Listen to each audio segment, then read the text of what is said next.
hailed as the trial of the century. In 1995, the OJ Simpson murder case was a full-on media circus. As the cameras rolled, the LA prosecutor's office placed their hopes on the testimony of one man, LAPD detective Mark Furman. A well-respected veteran, Furman was the first cop at the OJ residence, finding the now infamous bloody glove.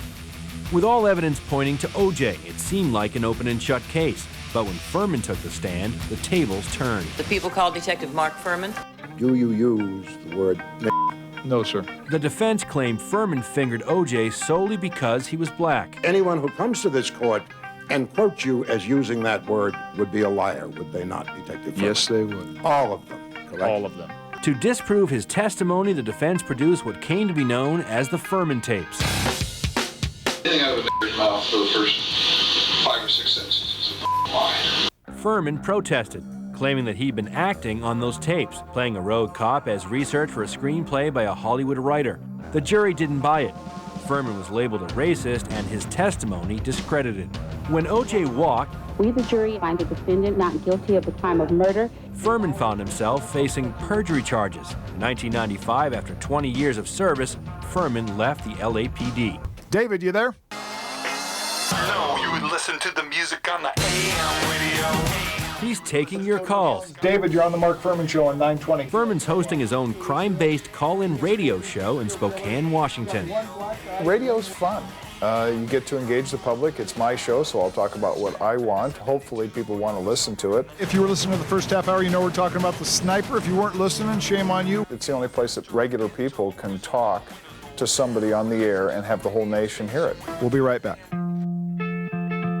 Furman still fancies himself an ace crime fighter, lending a hand in the 1975 unsolved murder of Greenwich, Connecticut teen Martha Moxley. The Moxley case was given to me by Dominic Dunn, and I got interested in it, and I started investigating it. His investigation pointed to Moxley's neighbor, a distant relative of the Kennedy family, Michael Skakel. I was the first one to say Michael committed the crime. I think in Greenwich, the police were truly public servants. They allowed the rich and the politically connected to dominate them and intimidate them. Michael was never interrogated until he was booked for the murder. Thanks to Furman's work, the Moxley case was finally solved 27 years after the crime was committed. And ended up in a man doing 20 to life. People think in some way this is going to make up for anything that I did wrong in the Simpson case. I never even saw it that way. Years after the trial of the century, Furman's still haunted by the fact that OJ was acquitted. There's never been a clearer murder case. He dropped clues like E.T. dropped Reese's Pieces. He's just another moron in a long line of morons that I arrested and put in jail. Like it or not, Furman knows his name will be forever linked with OJ's. I'd love to be anonymous again. It's the life I don't want to live, but I'm living and making the best of it. Ted, you're on the Mark Furman Show on 920 KXLY.